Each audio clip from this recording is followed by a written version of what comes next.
Hello, welcome to Edfil learning. അപ്പോൾ ഈ ക്ലാസ്സിൽ നമ്മൾ ഡിസ്കസ് ചെയ്യാൻ പോകുന്നത് അനിമൽ ന്യൂട്രീഷൻ ആണ്. ഓക്കെ, നമ്മുടെ കാറ്റഗറി 2-ലെ സിലബസിൽ പറയുന്ന അനിമൽ ന്യൂട്രീഷൻ അതിൽ പാർട്ട് 1 ആണ്, അതായത് ഫസ്റ്റ് ഏരിയ ആണ് നമ്മൾ ഇന്ന് കവർ ചെയ്യാൻ പോകുന്നത്. അപ്പോൾ നമുക്ക് നോക്കാം എന്തൊക്കെയാണ് ഇന്ന് അനിമൽ ന്യൂട്രീഷൻ എന്ന് പറഞ്ഞിട്ടുള്ള ടോപ്പിക്കിൽ നമ്മൾ ചർച്ച ചെയ്യുന്നത്. ഹ്യൂമൻ ഡൈജസ്റ്റീവ് സിസ്റ്റം ആണ് ഈ ക്ലാസ്സിൽ നമ്മൾ പറയുന്നത്, അതായത് മനുഷ്യരിലെ ദഹന വ്യവസ്ഥ. എന്താണ് ദഹനം, അല്ലെങ്കിൽ എന്താണ് ഈ ദഹന പ്രക്രിയ, ദഹന വ്യവസ്ഥ എന്നൊക്കെ പറയുന്നത്? നമ്മൾ കഴിച്ചിട്ടുള്ള ഭക്ഷണം നമ്മുടെ ശരീരത്തിന് വേണ്ടിയിട്ടുള്ള പോഷക ഘടകങ്ങളും മറ്റ് വിറ്റാമിനുകളൊക്കെ നമ്മുടെ ശരീരത്തിലേക്ക് ആഗിരണം ചെയ്തെടുത്തതിന് ശേഷം അതിൽ നിന്നും മലിനമായത് എന്തോ അത് പുറന്തള്ളുക. ഈ ഒരു പ്രവർത്തനമാണ് ദഹന വ്യവസ്ഥയിൽ ഉൾപ്പെട്ടിട്ടുള്ളത്. അപ്പോൾ നമ്മൾ പറയാൻ പോകുന്നത് നമ്മുടെ മനുഷ്യരിലെ ദഹന വ്യവസ്ഥയാണ്. നമുക്ക് നോക്കാം. അപ്പോൾ എന്താണ് ദഹനം അല്ലെങ്കിൽ ദഹന വ്യവസ്ഥ എന്നാണ് പറയുന്നത്. സങ്കീർണമായ ആഹാര പദാർത്ഥങ്ങൾ, അതായത് കോംപ്ലക്സ് ഫുഡ് എന്ന് പറയാം, അവയെ ആഗിരണത്തിന് ഉതകുന്ന തരത്തിൽ ലഡു ഘടകങ്ങളാക്കി മാറ്റുന്ന പ്രക്രിയയാണ് ഡൈജഷൻ അല്ലെങ്കിൽ ദഹനം എന്ന് പറയുന്നത്. അതായത് നമ്മൾ കഴിക്കുന്ന ഭക്ഷണം, ഇപ്പോൾ ഒരു ഉദാഹരണത്തിന് പറയാൻ, നമ്മൾ കഴിക്കുന്ന ചോറ്, ഈ ചോറ് അതുപോലെ തന്നെയല്ല നമ്മുടെ ശരീരത്തിലേക്ക് അതിൽ നിന്ന് വേണ്ടത് ആഗിരണം ചെയ്തെടുത്തതിന് ശേഷം അതിൽ നിന്ന് എന്താണോ നമ്മുടെ ശരീരത്തിന് ആവശ്യമില്ലാത്തത് അത് മാത്രമേ പുറന്തള്ളപ്പെടുന്നുള്ളൂ. അപ്പോൾ എന്താണ് ആഗിരണം, നമ്മുടെ ശരീരത്തിന് ആവശ്യമുള്ളത് എടുക്കാൻ പറ്റുന്ന രീതിയിൽ അതിനെ ചെറു ഘടകങ്ങളാക്കുക. എന്താണ് ദഹനം എന്നുള്ളത്? നമ്മുടെ ശരീരത്തിന് വേണ്ട വസ്തുക്കൾ, നമ്മൾ കഴിക്കുന്ന ഭക്ഷണത്തിൽ നിന്ന് നമ്മുടെ ശരീരത്തിന് എന്താണോ വേണ്ടത് അത് ആഗിരണം ചെയ്തെടുക്കാൻ വേണ്ടിയിട്ട് ലഘു ഘടകങ്ങളാക്കി മാറ്റുക. ആ ഒരു പ്രവർത്തനമാണ് ദഹനം, അല്ലെങ്കിൽ എന്ത് പറയാം, നമുക്ക് ഡൈജഷൻ എന്ന് വിളിക്കാം, അല്ലേ? അപ്പോൾ ദഹന വ്യവസ്ഥ എന്ന് പറയുന്നത് നമ്മുടെ വായയിൽ, അതായത് മനുഷ്യരുടെ വായയിൽ നിന്നും തുടങ്ങിയിട്ട് മലാശയത്തിൽ അവസാനിക്കുന്നു.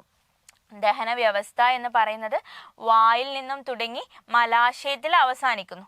ഈ ഒരു ദഹന വ്യവസ്ഥയിൽ ഉൾപ്പെട്ടിട്ടുള്ള എല്ലാ അവയവങ്ങളെയും ചേർത്തിട്ട് നമുക്ക് പറയാം അന്നനാളം എന്ന് പറയാം, അലിമെന്ററി കനാൽ എന്ന് പറയാം. എത്രയാണ് മനുഷ്യരുടെ അലിമെന്ററി കനാൽ അല്ലെങ്കിൽ അന്നനാളത്തിന്റെ നീളം എന്ന് പറയുന്നത്? 9 മീറ്റർ ആണ്. എത്രയാണ്? 9 മീറ്റർ നീളമാണ് എൻ്റെയും നിങ്ങളുടെയും ഒക്കെ ദഹന വ്യവസ്ഥയിൽ ഉൾപ്പെട്ടിട്ടുള്ള ഈ അന്നനാളത്തിന്റെ നീളം എന്ന് പറയുന്നത്. ഇനി ഈ അന്നനാളം എന്ന് പറഞ്ഞു, എത്രയായിരുന്നു അതിന്റെ നീളം? 9 മീറ്റർ അല്ലേ? ഇപ്പൊ ഈ 9 മീറ്ററിൽ ഉൾപ്പെട്ടിട്ടുള്ള ഭാഗങ്ങൾ ഏതൊക്കെയാന്ന് നമുക്ക് നോക്കാം. ആദ്യം വായ, നമ്മൾ കഴിക്കുന്ന ഭക്ഷണം, നമ്മൾ ആദ്യം വായയിലൂടെ അല്ലേ കഴിക്കുന്നത്, വായ. പിന്നെ ഗ്രസനി അല്ലെങ്കിൽ ഫറിങ്സ് എന്ന് പറയാം. പിന്നെ അന്നനാളം, ഈസോഫാഗസ്. ഗ്രസനി, ഫറിങ്സ്, ഒരു എന്നും കൂടെ ഉണ്ട്, ഫറിങ്സ്. പിന്നെ അന്നനാളം അല്ലെങ്കിൽ ഈസോഫാഗസ് എന്ന് പറയാം. ആമാശയം, സ്റ്റൊമക്. പിന്നെ ചെറുകുടൽ, ഇതാണ് ചെറുകുടൽ അഥവാ സ്മോൾ ഇൻറ്റസ്റ്റൈൻ. പിന്നെ വൻകുടൽ, ലാർജ് ഇൻറ്റസ്റ്റൈൻ. പിന്നെ മലാശയം, നമ്മൾ ആനസ് എന്ന് പറയും. അപ്പം ഇതൊക്കെയാണ് നമ്മുടെ അന്നനാളം എന്ന് പറയുന്ന നമ്മുടെ ദഹന പ്രവർത്തനത്തിൽ ഉൾപ്പെട്ടിട്ടുള്ള അവയവങ്ങൾ എന്ന് പറയുന്നത്. അപ്പം നമുക്ക് ഇതെല്ലാം നോക്കാം, എങ്ങനെയാണ് ദഹന പ്രവർത്തനം എന്നൊക്കെ നോക്കാം. ഇത് കണ്ടോ, നമ്മുടെ അന്നനാളത്തിൻ്റെ ഒരു ചിത്രമാണ് ഇവിടെ കൊടുത്തിട്ടുള്ളത്. നമ്മൾ ആദ്യം പറഞ്ഞത് വായ അല്ലെങ്കിൽ മൗത്ത് എന്ന് പറയാം, അല്ലേ? ഈ വായയിലൂടെ വന്നിട്ട് ഭക്ഷണം, നമ്മൾ പറഞ്ഞു ഫറിങ്സ്, ഇവിടെയാണ് ഫറിങ്സ് ഉള്ളത്. സലൈവറി ഗ്ലാൻഡ് ഒക്കെ നമുക്ക് പറയാനുണ്ട് നമ്മുടെ ക്ലാസ്സിൽ. പിന്നെ ഈസോഫാഗസ് അഥവാ അന്നനാളം എന്ന് പറഞ്ഞു, അല്ലേ? പിന്നീടോ നമ്മൾ കഴിക്കുന്ന ഈ ഭക്ഷണം ഇങ്ങനെ വരികയാണ്, ഇനി നമ്മുടെ സ്റ്റൊമക്കിലെത്തി, അതായത് നമ്മുടെ ആമാശയത്തിൽ വരുന്നു. ഇവിടെ നിന്നൊക്കെ നമുക്ക് നമ്മുടെ ശരീരം ഈ ആമാശയത്തിൽ വെച്ചിട്ടാണ് ഈ ദഹന പ്രക്രിയ ആരംഭിക്കുന്നത്. അപ്പം ഇവിടെ വെച്ചിട്ട് ഈ ഭക്ഷണങ്ങൾ ചെറിയ ചെറിയ ഘടകങ്ങളായിട്ട് വിഘടിച്ചതിന് ശേഷം നമ്മുടെ ശരീരത്തിന് എന്താണോ വേണ്ടത് അതിങ്ങനെ ആഗിരണം ചെയ്തുകൊണ്ടിരിക്കുകയാണ്. ഇനി അതിൽ നിന്ന് എന്താണോ ബാക്കി വരുന്നത് അത് നമ്മുടെ ചെറുകുടലിലേക്ക് കടക്കും. ഓക്കെ, വയറിൽ നിന്ന് ചെറുകുടലിലേക്ക് വരും. ഈ ചെറുകുടലിൽ നിന്ന് നമുക്ക് ശരീരത്തിന് വേണ്ട ഒരുപാട് കാര്യങ്ങൾ എന്തായും അബ്സോർബ് ചെയ്ത് പോവും. ഈ ചെറുകുടലിൽ നിന്ന് ഒരുപാട് കാര്യങ്ങൾ ആഗിരണം ചെയ്ത് പെട്ടുപോകും. എന്തെല്ലാം ആണെന്നൊക്കെ നമ്മൾ പറയുന്നുണ്ട്. പിന്നെ അതിൽ നിന്ന് എന്താണോ ബാക്കി വരുന്നത്, അതായത് ചെറുകുടലിൽ നിന്ന് എന്തൊക്കെ ശരീരത്തിലേക്ക് വേണ്ടത് അതൊക്കെ ആഗിരണം ചെയ്തു. ഇനി അതിൽ നിന്ന് മലിനമായത് എന്താണോ അത് വൻകുടലിലേക്ക് പോകും. ഇനി ഈ വൻകുടലിൽ വെച്ചിട്ട് വീണ്ടും നമ്മുടെ ശരീരത്തിന് വേണ്ട ചില കാര്യങ്ങൾ കൂടെ ആഗിരണം ചെയ്യപ്പെടും. അതിനുശേഷം നമ്മൾ എന്താണോ ബാക്കി വരുന്നത് അത് നമ്മുടെ മലാശയത്തിലൂടെ പുറത്തു പോകും. ഇത്രയാണ് നമ്മുടെ ദഹന വ്യവസ്ഥ എന്ന് പറയുന്നത്. നമുക്ക് ഇനി ഓരോ ഭാഗങ്ങളെ കുറിച്ച് നോക്കാം. അപ്പോൾ ആദ്യം നമ്മൾ പറയുന്നത് നമ്മുടെ വായയിലെ ദഹനമാണ്. എങ്ങനെയാണ് വായയിലെ ദഹനം, എന്തൊക്കെയാണ് അതിന് സഹായിക്കുന്നത്, എങ്ങനെ ആയിരിക്കും നമ്മുടെ വായയുടെ ദഹനം എന്ന് പറയുന്നത്? നമ്മൾ ഒരു ഭക്ഷണം നമ്മൾ ആദ്യം നമ്മുടെ കൈകൊണ്ട് എടുത്തിട്ട് എവിടെ വായയിലേക്കല്ല വെക്കുന്നത്. അപ്പോൾ നമ്മുടെ ദഹനം എവിടുന്ന് തുടങ്ങുന്നു? വായയിൽ നിന്നാണ് തുടങ്ങുന്നത്. അപ്പം ആരൊക്കെയാണ് നമ്മുടെ ഈ വായയിൽ വെച്ചിട്ടുള്ള ദഹന പ്രക്രിയക്ക് സഹായിക്കുന്നത് നോക്കാം. പല്ല്, നാക്ക്, പിന്നെയോ ഉമിനീർ ഗ്രന്ഥി. ഇവർ 3 പേരുമാണ് വായയിൽ വെച്ചിട്ടുള്ള ദഹനത്തിന് നമ്മെ സഹായിക്കുന്നത്. ഇനി ആദ്യം നമുക്ക് പല്ലിനെ കുറിച്ച് നോക്കാം.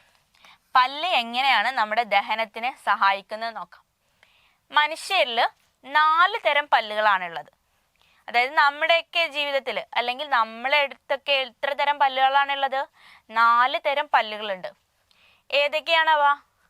ഉളിപ്പല്ല് അഥവാ ഇൻസിസർ എന്ന് പറയും. പിന്നെ കോമ്പല്ല് അഥവാ കനൈൻ എന്ന് പറയും. പിന്നെ അഗ്രചർവണകം അഥവാ പ്രീമോളാർ എന്ന് പറയും. പിന്നെയോ ചർണകം, മോളാർ എന്ന് പറയും. ഇങ്ങനെ 4 തരം പല്ലുകളാണുള്ളത്. ഉളിപ്പല്ല്, കോമ്പല്ല്, അഗ്രചർവണകം, ചർണകം, ഇങ്ങനെ 4 തരത്തിലാണ് പല്ലുകളുള്ളത്. എന്തൊക്കെയാണ് ഇവരുടെ ധർമ്മങ്ങൾ? ആഹാരം കടിച്ചു മുറിക്കാൻ സഹായിക്കുന്നു ഉളിപ്പല്ല്. കോമ്പല്ല് ആഹാരം വലിച്ചു കീറാന്. അഗ്രചർവണകം എന്തിനാ? ചവച്ചരയ്ക്കാന്. ദെൻ ചർണകം അതും ചവച്ചരയ്ക്കാൻ. അപ്പൊ ഇതാണ് 4 തരം പല്ലുകൾ. നമുക്ക് നോക്കാം. ഫിഗർ ഇവിടെ കൊടുത്തിട്ടുണ്ട്. ഇതാ ഉളിപ്പല്ല്, കോമ്പല്ല്, അഗ്രചർണകം, ചർണകം, 4 തരം പല്ലുകളാണ്. ഉളിപ്പല്ല്, കോമ്പല്ല്, അഗ്രചർണകം, ദെൻ ചർണകം. ഓക്കെ,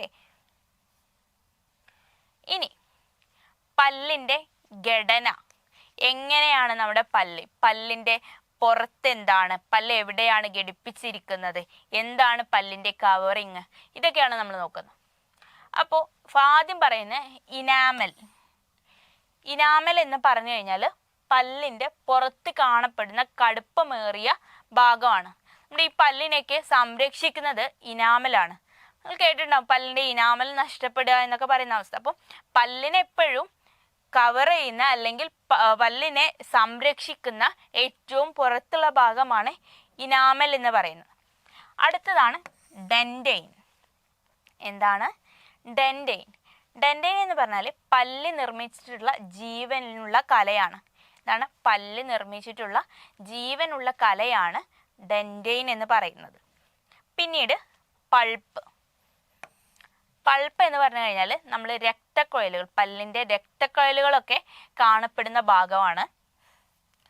ഇനി ഒരു ഭാഗം കൂടെ ഉണ്ട്, സിമന്റം. എന്തിനാണ് നമ്മൾ സിമന്റ് ഒക്കെ ഉപയോഗിക്കാറ്? സിമന്റ് എന്ന് പറയുന്നത് നമ്മൾ എന്തിനാ ഉപയോഗിക്കാറ്?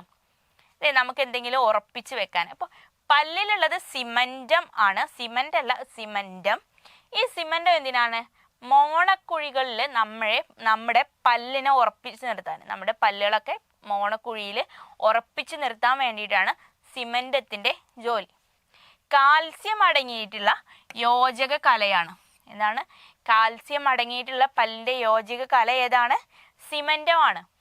എന്താണ് കാൽസ്യം? അതെ, നമ്മളെ പല്ലിനെ ഉറപ്പിച്ച് നിർത്തുകയാണ്. അപ്പൊ അതിന്റെ ഒരു ശക്തി വേണം, അതിനു വേണ്ടിയിട്ടാണ് കാൽസ്യം അടങ്ങിയിട്ടുള്ളത്.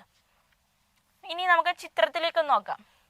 ഇതാണ് നമ്മൾ പറഞ്ഞ ഇനാമൽ, ഏറ്റവും പുറത്തുള്ള ആ വൈറ്റ് കവറിങ് ആണ്. പിന്നെ നമ്മൾ പറഞ്ഞു ഡെൻഡൈൻ. പല്ല് നിർമ്മിച്ചിട്ടുള്ള ജീവനുള്ള കലയാണ്. പിന്നീട് പറഞ്ഞു പൾപ്പിന്റെ പ്രത്യേകത എന്താ പറഞ്ഞത്? രക്തക്കൊയലുകൾ കാണപ്പെടുന്ന ഭാഗം അല്ലേ? നിങ്ങൾ നോക്കിയേ ഈ ചിത്രത്തിലേക്ക്, കണ്ടോ? ഇവിടെയാണ് രക്തക്കൊയലുകളും നാഡികളൊക്കെ കിടക്കുന്നത്. ഇതാണ്, ഈ ഏരിയയാണ് എന്ത്? പൾപ്പ് എന്ന് പറയുന്നത്. പിന്നീട് സിമന്റ്, അതായത് മോണയിലേക്ക് ഉറപ്പിച്ച ഭാഗം. അപ്പൊ ഇത് കണ്ടോ, ഈ ഒരു ഏരിയ, ഇത് കംപ്ലീറ്റ് നമ്മുടെ മോണയുടെ ഭാഗമാണ്. ഇത്രയാണ് നമ്മൾ പുറത്തേക്ക് ഒരു കാണുന്ന ഭാഗം പല്ലിന്റെ അല്ലേ. അപ്പൊ ഈ ഒരു പല്ലിനെ ഈ മോണയ്ക്ക് അകത്ത് ഉറപ്പിച്ചു നിർത്തുന്നതാണ് ഈ സിമന്റം എന്ന് പറയുന്ന ഭാഗം. അടുത്തത് പല്ലിനെ കുറിച്ചുള്ള കുറച്ച് കാര്യങ്ങളാണ്. ഇവിടെ മനുഷ്യരിൽ നമ്മൾ ജനിച്ച് വീഴുമ്പോൾ തന്നെയുള്ള പല്ലുകളല്ല നമുക്ക് ഇപ്പോഴുള്ളത്. നമ്മൾ വലുതാവുന്ന സമയത്ത് ആ പല്ലുകളുടെ സിസ്റ്റം ഒക്കെ മാറി. നമ്മൾ ജനിച്ച് വീഴുന്ന സമയത്ത് നമുക്ക് പല്ലുകൾ ഉണ്ടോ? ഇല്ല. നമ്മൾ കുറച്ച് കഴിഞ്ഞ് ചെറിയ കുഞ്ഞുങ്ങളാവുന്ന സമയത്ത് നമുക്ക് കുറച്ച് കഴിയുമ്പോൾ പല്ലുകൾ വരും. ആ വരുന്ന സമയത്ത് നമുക്ക് 20 പല്ലുകളായിരിക്കും ആകെ വന്നിരിക്കുക കുഞ്ഞുകാലത്ത്. ആ 20 പല്ലിനെ നമുക്ക് പറയാം പാൽ പല്ല് അഥവാ മിൽക്ക് ടീത്ത് എന്ന് പറയും. ഇനി കുറച്ച് കാലം കഴിയുമ്പോൾ ഈ പല്ലുകളെല്ലാം നമ്മുടെ വായിൽ നിന്ന് പറഞ്ഞു പോകും. എന്നിട്ട് പുതിയ പല്ലുകൾ വരും. ഈ പല്ലുകളാണ് നമ്മുടെ ഇപ്പോഴത്തെ പല്ലുകൾ. അതാണ് സ്ഥിര പല്ലുകൾ. എത്ര എണ്ണം ഉണ്ട്? 32 എണ്ണം ഉണ്ട്. അപ്പൊ പാൽപ്പല്ലുകളുടെ എണ്ണം എന്ന് പറയുന്നത് 20. ഇപ്പോഴുള്ള സ്ഥിര പല്ലുകളുടെ എണ്ണം എത്രയാ? 32. ഓക്കെ. ഇനി പല്ല് നിർമ്മിച്ചിട്ടുള്ള വസ്തു നമ്മൾ നേരത്തെ പറഞ്ഞു, ഏതാണ്? ഡെന്റൈൻ. പല്ല് നിർമ്മിച്ചിട്ടുള്ള വസ്തുവാണ് ഡെന്റൈൻ. അതുപോലെ തന്നെ ജീവനുള്ള കലയാണ് അല്ലേ. ഡെന്റൽ ഫോർമുല എന്ന് പറയുന്നത് 2123. അതായത് മനുഷ്യരിലെ ഡെന്റൽ ഫോർമുല പറഞ്ഞു തരാം. അതായത് മനുഷ്യരിലെ പല്ലിന്റെ ഫോർമുല അല്ലെങ്കിൽ ഡെന്റൽ ഫോർമുല എന്ന് പറയുന്നത് 2123. അതായത് നമ്മുടെ വായയുടെ ഭാഗം, ഇത് മേലത്തെ ഭാഗം എടുക്കുകയാണെങ്കിൽ അതിനെ പകുതിയാക്കുന്ന സമയത്ത് നമുക്ക് കാണാം ഇവിടെ ഉള്ള ഒരു ഭാഗം, ഈ ഒരു ഭാഗത്തുള്ള നമ്മുടെ പല്ലിനെ തിട്ടപ്പെടുത്തിയിട്ടുള്ള ഫോർമുലയാണ് 2123.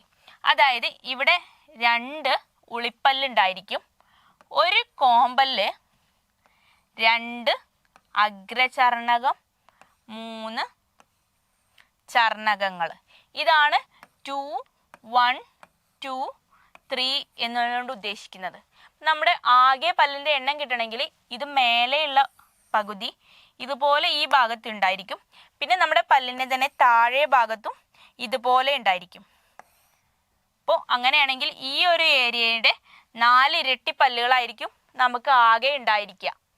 ഓക്കെ. അപ്പൊ നമ്മുടെ ഡെന്റൽ ഫോർമുല എന്ന് പറയുന്നത് 2123. പാൽപ്പല്ല് 20 എണ്ണം, സ്ഥിര പല്ലുകൾ എന്ന് പറയുന്നത് 32 എണ്ണം. പല്ല് നിർമ്മിച്ചിട്ടുള്ള വസ്തുവാണ് ഇത് ഡെന്റൈൻ. ഇനി അടുത്തത് നാക്കിനെ കുറിച്ചാണ് പറയുന്നത്. എന്താണ്? ഭക്ഷണ പദാർത്ഥങ്ങളെ ഉമിനീരുമായി കൂട്ടിക്കലർത്തുന്നതാണ് നാക്ക് എന്ന് പറയുന്നത്. ചവച്ചരക്കാൻ സഹായിക്കുന്നു. നമ്മൾ കഴിക്കുന്ന ഭക്ഷണം നമുക്ക് പല്ലുകൊണ്ടാണ് നമ്മൾ ചവയ്ക്കുന്നത്. എന്നാൽ ആ സമയത്ത് നമ്മുടെ പല്ലിൻ്റെ കൂടെ തന്നെ നമുക്ക് ഈ ചവച്ചരയ്ക്കാൻ സഹായിക്കുന്ന മറ്റൊരു ഭാഗമാണ് ഈ നാക്ക് എന്ന് പറയുന്നത്. രുചി അറിയാൻ, അതായത് സ്വാദുമുകുളങ്ങളുണ്ട്. നമ്മുടെ നാക്കിൽ ഒരുപാട് സ്വാദുമുകുളങ്ങളുണ്ട്. ഈ സ്വാദുമുകുളങ്ങൾ ഉള്ളതുകൊണ്ടാണ് നമുക്ക് രുചി അറിയാൻ പറ്റുന്നത്. മധുരം ഏതാണ്, കയ്പ് ഏതാണെന്നൊക്കെ അറിയുന്നത്. അപ്പം അതും നാവിൻ്റെ ഒരു ധർമ്മമാണ് അല്ലേ. ഇനി ഭക്ഷണം വിഴുങ്ങാൻ, നമ്മൾ കഴിച്ച ഭക്ഷണം വായയിൽ വെച്ചിരിക്കാറല്ല, നമ്മളത് വിഴുങ്ങണം. ആ വിഴുങ്ങുന്ന സമയത്തും നമ്മളെ സഹായിക്കുന്നത് നാക്കാണ്. ഇനി ഉമിനീർ ഗ്രന്ഥിയാണ് അല്ലേ.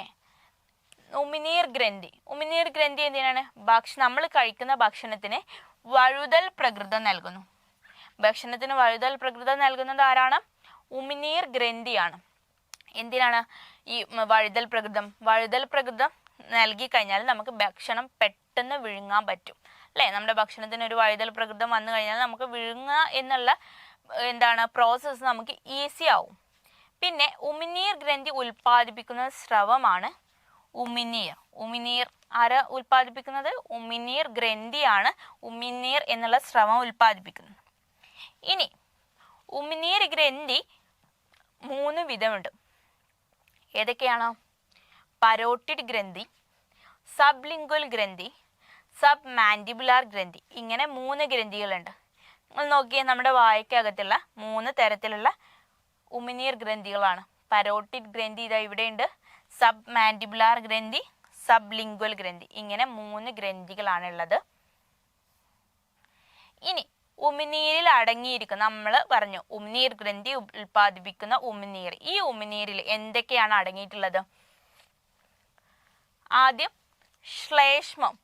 എന്താണ് ശ്ലേഷ്മം? എന്താണ് ശ്ലേഷത്തിന്റെ ധർമ്മം? ആഹാര പദാർത്ഥത്തെ വഴുവഴുപ്പുള്ളതാക്കുന്നു. എന്താണ്? ആഹാര പദാർത്ഥത്തെ വഴുവഴുപ്പുള്ളതാക്കുന്നു. പിന്നീട് മറ്റൊന്നാണ് ലൈസോസൈം. എന്താണ് ലൈസോസൈം? ഇതിന്റെ പ്രത്യേകത എന്താ? ഭക്ഷണത്തിലൂടെ പ്രവേശിക്കുന്ന രോഗാണുക്കളെ നശിപ്പിക്കുന്നു. നമ്മുടെ ഭക്ഷണത്തിലൂടെ, നമ്മൾ കഴിക്കുന്ന ഭക്ഷണത്തിൽ കൂടെ നമുക്ക് ശരീരത്തിലേക്ക് ഇറങ്ങുന്ന രോഗാണുക്കൾ എന്ത് ചെയ്യും? വായയിൽ വെച്ചിട്ട് തന്നെ നശിപ്പിക്കും. ആ ജോലി ആർക്കാണ്? ലൈസോസൈമിനാണ്, അല്ലേ? പിന്നെ ഉള്ളതാണ് സലൈവറി അമലൈസ്. എന്താണ് ജോലി? നമ്മൾ കഴിക്കുന്ന ഭക്ഷണത്തിലുള്ള അന്നജം, നമ്മൾ പറഞ്ഞു ദഹനം എന്നുള്ള പ്രക്രിയ നമ്മൾ കഴിക്കുന്ന ആ ഭക്ഷണത്തെ ലഘുഘടകങ്ങളാകും. അപ്പോൾ നമ്മൾ കഴിക്കുന്ന ഭക്ഷണത്തിലുള്ള അന്നജത്തെ ഈ വായയിൽ വെച്ചിട്ട് തന്നെ എന്താക്കി മാറ്റും? മാൾട്ടോസ് എന്നുള്ള ഒരു ചെറു ഘടകമാക്കി മാറ്റും. അന്നജത്തെ എന്താക്കിയിട്ടാണ് മാറ്റുന്നത്? മാൾട്ടോസ്. അന്നജത്തെ മാൾട്ടോസ് ആക്കി മാറ്റുന്നു. ആരുടെ ഡ്യൂട്ടിയാണ്? Salivary amylase. അപ്പോൾ ഉമിനീരിൽ 3 എൻസൈംസ് ആണുള്ളത്: ശ്ലേഷ്മം, ലൈസോസൈം, സലൈവറി അമലൈസ്. ഇനി അടുത്തത് ചെറുനാക്ക്, ലാറിങ്സ് എന്ന് പറയും. ഗ്രസനിയിലേക്ക് തുറക്കുന്ന നാഗോഹരത്തെ ഈ ഭാഗം അടയ്ക്കുന്നു. നമ്മുടെ ഗ്രസനി നമ്മൾ പറഞ്ഞു ഫാറിങ്സ് എന്ന് പറയും. ഈ ഫാറിങ്സ് എന്ന് പറയുന്നത് നമ്മൾ പറയുന്നുണ്ട് നമ്മുടെ ഭക്ഷണവും വായുവും കടക്കുന്ന ഒരു കോമൺ പാസേജ് ആണ്, അല്ലെങ്കിൽ ഒരു കോമൺ വഴിയാണ്. അപ്പം ഈ വഴിയിലൂടെ നമ്മുടെ ഭക്ഷണം, ഈ വായു, നമ്മുടെ ഭക്ഷണം ലങ്സിലേക്കൊക്കെ പോകുന്നത് തടയുക എന്നുള്ള ജോലി ഈ ചെറുനാക്കിനാണ്, അഥവാ ലാറിങ്സിനാണ്. ഇനി അടുത്തതാണ് ഗ്രസനി അഥവാ ഫാറിങ്സ്. എന്താണ്? ഒരു പേശി നാളമാണ്. നമ്മൾ പറഞ്ഞു ഭക്ഷണം, വായു എന്നിവ കടന്നു പോകുന്ന ഒരു ഒരു പാത്ത് വേ അല്ലെങ്കിൽ ഒരു വഴിയാണെന്ന് പറയാം. ഭക്ഷണവും കടന്നു പോകും, അതുപോലെ തന്നെ വായുവും കടന്നു പോകും. അതുകൊണ്ടാണ് നിങ്ങൾ ആലോചിച്ച് നോക്കി, നമ്മൾ എപ്പോഴും പറയുന്നതാണ് ഭക്ഷണം കഴിക്കുമ്പോൾ സംസാരിക്കുന്നത്. അതെന്തുകൊണ്ടാണ്? നമ്മൾ ഈ ഭക്ഷണവും വായുവും ഒരേപോലെ കടന്നു പോകുന്ന ഒരു വഴിയാണ് ഈ ഫാരിങ്സ്. അപ്പോൾ ഒരു പക്ഷേ നമ്മൾ ഈ സംസാരിക്കുന്ന സമയത്ത് നമ്മുടെ ഈ ഭക്ഷണം എന്താക്കും? നമ്മുടെ ഈ ലങ്സിലേക്കൊക്കെ പോകാൻ ഉള്ള സാധ്യതയും അപകടങ്ങൾക്കൊക്കെ വഴിയുണ്ടാവും. അതുകൊണ്ടാണ് ഇങ്ങനെ പറയുന്നത്. അതാണ് ഫാരിങ്സ് എന്ന് പറയുന്നത്. ഇനി അന്നനാളം. അടുത്തത് നമ്മൾ പറഞ്ഞു വായയിലെത്തി, പിന്നെ അത് വായന്ന് ദഹനം, അതായത് ചെറുതായിട്ട് നമ്മുടെ പല്ലുകളൊക്കെ ചവച്ചരച്ചു, ശേഷം ഫാരിങ്സിലേക്ക് വന്നു. ഇനി ഫാരിങ്സിൽ നിന്ന് എന്തെത്തുന്നു? ഈസോഫേഗസ് അഥവാ അന്നനാളത്തിലേക്ക് കടക്കാൻ പോവുക. ഗ്രസനിയിൽ നിന്നും ഭക്ഷണം നീങ്ങുന്നു. വായയിൽ നിന്നും ചുരുങ്ങി വലിഞ്ഞ് പെരിസ്റ്റാൾസിസ്, ഈ ചുരുങ്ങി വലിഞ്ഞ് പോവുക, അതായത് ഭക്ഷണം ഇങ്ങനെ മെല്ലെ മെല്ലെ ഇങ്ങനെ വഴുതി പോവുക. അതിങ്ങനെ ഈ ഈസോഫാഗസിലൂടെയാണ്. ഇനി എന്നിട്ട് ആ ഈസോഫാഗസിലൂടെ വന്നിട്ട് ഭക്ഷണം ആമാശയത്തിലേക്ക് പോകും. ഇനി ഫുഡ് പൈപ്പ് എന്നറിയപ്പെടും. നമ്മൾ ഈ ഫിഗർ പറഞ്ഞപ്പോൾ പറഞ്ഞിരുന്നു, ഇതൊരാളുടെ വായ ഇവിടെ നിന്ന് ഇങ്ങനെ വന്നിട്ട് ഇവിടെയാണ് പിന്നെ ആമാശയം. അപ്പം ഇതൊരു പൈപ്പ് പോലെയാണ് അല്ലേ? ഇതിനെയാണ് നമ്മൾ എന്ത് പറയുന്നത്? ഈസോഫാഗസ് അഥവാ അന്നനാളം എന്ന് പറയുന്നത്. ഓക്കെ, അപ്പം ഈ അന്നനാളം നമുക്ക് നോക്കിയേ, ഇതൊരു പൈപ്പ് പോലെ തോന്നില്ലേ? അതുകൊണ്ടാണ് എന്തിനെ ഈസോഫാഗസ് അഥവാ അന്നനാളത്തെ ഫുഡ് പൈപ്പ് എന്ന് പറയപ്പെടുന്നത്. ഇനി അടുത്തതാണ്, അന്നനാളം കഴിഞ്ഞിട്ട് എവിടേക്കാ ഭക്ഷണം കിടക്കുന്നത്? ആമാശയത്തിലേക്കാണ് അല്ലേ? അപ്പം അന്നനാളത്തിന്റെ വീതി കൂടിയ ഭാഗമാണ്. നമ്മൾ നമുക്ക് നേരത്തേക്ക് ഫുഡ് പൈപ്പൊക്കെ പറഞ്ഞു ഈസോഫാഗസിനെ. അപ്പം അത് കഴിഞ്ഞിട്ട് ഒരു വലിയ വിശാലമായിട്ടുള്ളൊരു ഭാഗമാണ്. അതുകൊണ്ട് തന്നെ എന്താണ്? അന്നനാളത്തിന്റെ വീതി കൂടിയ ഭാഗമാണ് അല്ലേ? ആമാശയ ഭിത്തികളിൽ ഉദരഗ്രന്ഥികൾ കാണപ്പെടുന്നു. ഒരുപാട് ഉദരഗ്രന്ഥികൾ കാണപ്പെടുന്നുണ്ട് ഈ ആമാശയ ഭിത്തിയിൽ. എന്തിനാണ് ഈ ഉദരഗ്രന്ഥികൾ? എന്താണ് ഗ്രന്ഥികളുടെ ധർമ്മം എന്ന് പറയുന്നത്? എന്താണ്? സ്രവം ഉൽപ്പാദിപ്പിക്കുക എന്നുള്ളത് അല്ലേ? അപ്പൊ ഈ ഉദരഗ്രന്ഥികൾ എന്തായിരിക്കും? ഈ ആമാശയത്തിലുള്ള പ്രവർത്തനങ്ങൾക്ക് സഹായിക്കുന്ന ചില സ്രവങ്ങൾ പുറന്തള്ളുന്നുണ്ടാവും. അത് ഏതൊക്കെയാന്ന് നോക്കാം. ഉദരഗ്രന്ഥികൾ ഉൽപ്പാദിപ്പിക്കുന്ന സ്രവത്തെ പറയുന്നതാണ് ആമാശയരസം. ഉദരഗ്രന്ഥികൾ ഉൽപ്പാദിപ്പിക്കുന്ന സ്രവമാണ് ആമാശയരസം. ഇനി ആമാശയ രസത്തിൽ ഉൾപ്പെട്ടിട്ടുള്ളത് എന്തൊക്കെയാണെന്ന് നോക്കാം. നമ്മൾ നേരത്തെ ഉമിനീർ പറഞ്ഞു അല്ലേ, സലൈവ അല്ലെങ്കിൽ സലൈവറി ഗ്ലാൻഡ്, ഉമിനീർ ഗ്രന്ഥി പറഞ്ഞു. ഉമിനീർ ഗ്രന്ഥിയിൽ ഉമിനീർ ഉണ്ടെന്ന് പറഞ്ഞു. ഈ ഉമിനീറിൽ ഒരുപാട് എൻസൈംസ് ഉണ്ടെന്ന് പറഞ്ഞു. അതിനെക്കുറിച്ചൊക്കെ പറഞ്ഞു. അപ്പം അതുപോലെ ആമാശയ രസത്തിൽ എന്തൊക്കെയാണ് ഉള്ളതെന്നാ. ആദ്യം പെപ്സിൻ അടങ്ങിയിട്ടുണ്ട്. അതാണ് പെപ്സിൻ. പെപ്സിൻ എന്തിനാ? നമുക്ക് പ്രോട്ടീൻ ദഹനം, നമ്മൾ കഴിക്കുന്ന ഭക്ഷണത്തിലെ പ്രോട്ടീനെ ദഹിപ്പിക്കുക എന്നുള്ളതാണ് ഈ പെപ്സിൻ്റെ ധർമ്മം. അവരെന്താ ചെയ്യുന്നത്? നമ്മുടെ പ്രോട്ടീനെ എന്താക്കി മാറ്റും? അമിനോ ആസിഡാക്കി മാറ്റും. പ്രോട്ടീനെ അമിനോ ആസിഡാക്കി മാറ്റുക എന്നുള്ളതാണ് ആരുടെ? പെപ്സിൻ്റെ ധർമ്മം. അടുത്തതാണ് HCl. എന്താണ് HClന്റെ ഫുൾ ഫോം അറിയോ? Hydrochloric acid. ഹൈഡ്രോക്ലോറിക് ആസിഡ് എന്ന് വിളിക്കാം. എന്തിനാണ് ഈ ഹൈഡ്രോക്ലോറിക് ആസിഡ്? നമ്മൾ കഴിക്കുന്ന ഭക്ഷണത്തിനെ അത് വിഘടിച്ച് വരുന്നതിന് എന്ത് കൊടുക്കും? ഒരു അസിഡിക് പ്രകൃതം നൽകാൻ വേണ്ടിയിട്ടാണ്. അടുത്തത് ശ്ലേഷ്മം അഥവാ നമുക്ക് മ്യൂക്കസ് എന്ന് പറയാം. എന്തിനാണ്? ആമാശയ ഭിത്തികൾക്ക് സംരക്ഷണം നൽകാനാണ് അല്ലേ. നമ്മൾ ഈ കഴിക്കുന്ന ഭക്ഷണമൊക്കെ വിഘടിക്കുക തുടങ്ങിയ ഒരുപാട് പ്രവർത്തനങ്ങൾ നടക്കുന്നുണ്ട്. ഈ സമയത്ത് ആമാശയ ഭിത്തിക്ക് സംരക്ഷണം കൊടുക്കുക എന്നുള്ളതാണ് നമ്മുടെ ശ്ലേഷ്മം അഥവാ മ്യൂക്കസിന്റെ ധർമ്മം എന്ന് പറയുന്നത്. അപ്പൊ ആമാശയ രസത്തിൽ ഏതൊക്കെയാണ്? Pepsin, HCl, ശ്ലേഷ്മം. ഇനി അടുത്തത് ചെറുകുടൽ അഥവാ അന്നനാളത്തിന്റെ ഏറ്റവും നീളം കൂടിയ ഭാഗമാണ് ചെറുകുടൽ എന്ന് പറയുന്നത്. ഈ ചെറുകുടലിന് 3 ഭാഗങ്ങളാണ്. ഏതൊക്കെയാ? ഡിയോഡിനം, ജിജിനം, പിന്നെ ഇലിയം. ഏതൊക്കെയാണ്? Duodenum, jejunum, ileum. ഈ 3 ഭാഗങ്ങളാണ് അന്നനാളത്തിന്റെ ഏറ്റവും നീളം കൂടിയ ഭാഗമായ ചെറുകുടലിന്റെ ഭാഗങ്ങൾ എന്ന് പറയുന്നത്. ഇനി എന്താണ് ചെറുകുടലിന്റെ ധർമ്മം? അന്നജം, പ്രോട്ടീൻ, കൊഴുപ്പ് എന്നിവയെ പൂർണ്ണമായും ദഹിപ്പിക്കുക. നമ്മൾ കഴിക്കുന്ന ഭക്ഷണത്തിൽ നമ്മൾ ആദ്യം പറഞ്ഞു അന്നജത്തെ ആദ്യം എവിടുന്ന ദഹിപ്പിക്കുന്നത്? അതെ, നമ്മുടെ വായയിൽ വെച്ചിട്ട് നമ്മുടെ ഒരു എൻസൈം ഉണ്ടായിരുന്നു. ഏതായിരുന്നു ഓർക്കുന്നുണ്ടോ? സലൈവറി അമലൈസ് അല്ലേ. അവർക്ക് എന്താ ഡ്യൂട്ടി? നമ്മൾ കഴിക്കുന്ന ഭക്ഷണത്തിലെ അന്നജത്തെ മാൾട്ടോസ് ആക്കി മാറ്റുന്നു. എന്നാലും ഇനിയും അന്നജത്തിന്റെ ദഹനം ബാക്കി കിടക്കുകയാണ്. അപ്പൊ അത് എവിടുന്ന പൂർണ്ണമായിട്ട് നടക്കുന്നത്? നമ്മുടെ ചെറുകുടലിൽ വെച്ചിട്ടാണ്. അതുപോലെ പ്രോട്ടീൻ്റെ ദഹനം, അതുപോലെ കൊഴുപ്പ്, ഇവയുടെയൊക്കെ ദഹനം പൂർണ്ണമായിട്ട് നടക്കുന്നത് നമ്മുടെ ചെറുകുടലിലാണ്. അപ്പൊ നമ്മുടെ ദഹന പ്രക്രിയയിലെ ഏറ്റവും നീളം കൂടിയ ഭാഗമാണ് ഈ ചെറുകുടൽ എന്ന് പറയുന്നത്.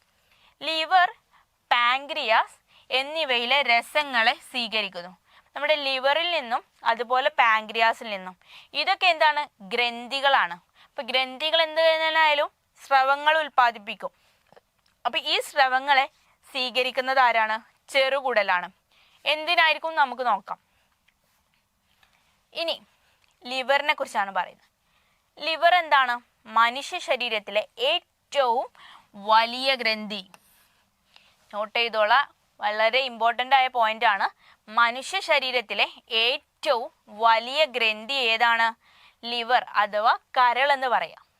ഇനി ലിവർ നമ്മൾ പറഞ്ഞു ലിവർ ഒരു ഗ്രന്ഥിയാണ്. അപ്പൊ എങ്ങനെയായാലും അതിൽ നിന്നൊരു സ്രവം പുറത്തു വരും അല്ലെ. ഈ സ്രവത്തിന്റെ പേരാണ് നമുക്ക് ബൈൽ ജ്യൂസ് അല്ലെങ്കിൽ ബൈൽ സ്രവം എന്ന് പറയാം. ഇനി കൊഴുപ്പിനെ കുഴമ്പ് രൂപത്തിലാക്കാൻ ഈ ബൈൽ ജ്യൂസ് അല്ലെങ്കിൽ ബൈൽ സ്രവം സഹായിക്കുന്നു. നമ്മൾ കഴിക്കുന്ന ഭക്ഷണത്തിലെ കൊഴുപ്പിനെ വിഘടിച്ച് അതിനെ കൊഴുപ്പ് രൂപത്തിലാക്കാൻ സഹായിക്കുന്നത് ആരാണ്? കരൾ അഥവാ ലിവർ എന്ന് പറയാം. ഈ ഒരു പ്രവർത്തനത്തെ നമുക്ക് പറയാം എമൽസിഫിക്കേഷൻ ഓഫ് ഫാറ്റ് എന്ന് പറയാം. എന്ത് വിളിക്കാം? Emulsification of fat. ഈ ടേമും നോട്ട് ചെയ്യാം. ചിലപ്പം ക്വസ്റ്റ്യൻ പേപ്പറിൽ ഇങ്ങനെ ആയിരിക്കും കൊടുക്കുക. എമൽസിഫിക്കേഷൻ ഓഫ് ഫാറ്റ് എവിടെ വെച്ചിട്ടാണ് നടക്കുന്നതെന്നൊക്കെ ചോദിക്കാം. അപ്പോൾ കൊഴുപ്പിനെ കുഴമ്പ് രൂപത്തിലാക്കാൻ സഹായിക്കുന്നത് ആരാണ്? ബൈൽ ജ്യൂസ് ആണ്. നമുക്ക് എന്ത് പറയാം? Emulsification of fat. ഇനി അടുത്തത് ആഗ്നേയ ഗ്രന്ഥി അഥവാ പാൻക്രിയാസ് എന്ന് പറയാം. ആഗ്നേയ സ്രവം ഉൽപ്പാദിപ്പിക്കുന്നു. ആഗ്നേയസ്രവത്തിൽ ഒരുപാട് എൻസൈംസുകളുണ്ട്. ഏതൊക്കെയാണത്? ട്രിപ്സിൻ, അതുപോലെ പാങ്ക്രിയാറ്റിക് ലിപ്പേസ്, ഇനി പാങ്ക്രിയാറ്റിക് അമലൈസ്. ഇതൊക്കെയാണ് എന്താണ് ആഗ്നേയസ്രവത്തിലുള്ള എൻസൈംസ് എന്ന് പറയുന്നത്.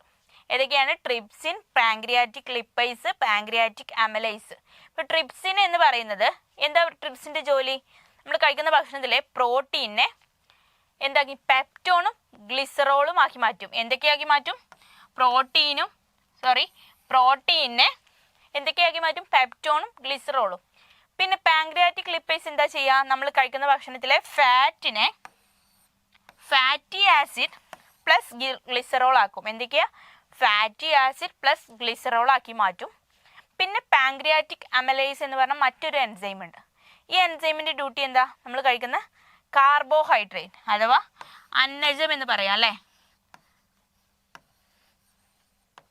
ഈ അന്നജത്തെ എന്താക്കും? മാൾട്ടോസ് ആക്കി മാറ്റുന്നത് പാങ്ക്രിയാറ്റിക് അമലൈസ്. അടുത്തത് വൻകുടൽ, ലാർജ് ഇൻറ്റസ്റ്റൈൻ. ചെറുകുടലിനേക്കാൾ ചെറുത്. അപ്പൊ നിങ്ങൾക്ക് സംശയം, വൻകുടലല്ലേ, എങ്ങനെ ചെറുകുടലിനേക്കാൾ ചെറുത്? നീളത്തിലാണ് പറയുന്നത്. ചെറുകുടലിന്റെ നീളം വളരെ കൂടുതലാണ്, വൻകുടലിന് അത്ര നീളം ഇല്ല. അപ്പൊ അങ്ങനെയാണ്. അപ്പൊ ആരും മിസ്അണ്ടർസ്റ്റാൻഡ് ചെയ്യരുത്. ചെറുകുടലിനേക്കാൾ ചെറുതാണ്. 3 ഭാഗങ്ങളുണ്ട്: കൊളോൺ, സീക്കം, റെക്റ്റം. ഏതൊക്കെയാ? Colon, caecum, rectum. ഇനി എന്താണ് ഇവിടെ ധർമ്മം? ജലം, ധാതുക്കൾ എന്നിവ ആഗിരണം ചെയ്യുന്നു. നമ്മൾ കഴിക്കുന്ന ഭക്ഷണത്തിലെ ജലം, ധാതുക്കളൊക്കെ ആഗിരണം ചെയ്യുന്നു. ഇനി അവസാനം നമ്മൾ കഴിക്കുന്ന ഭക്ഷണം എല്ലാം ആവശ്യമുള്ള ഘടകങ്ങളെല്ലാം ആഗിരണം ചെയ്യപ്പെട്ടു.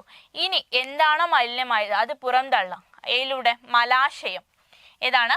മലാശയം അഥവാ നമുക്ക് ആനസ് എന്ന് വിളിക്കാം.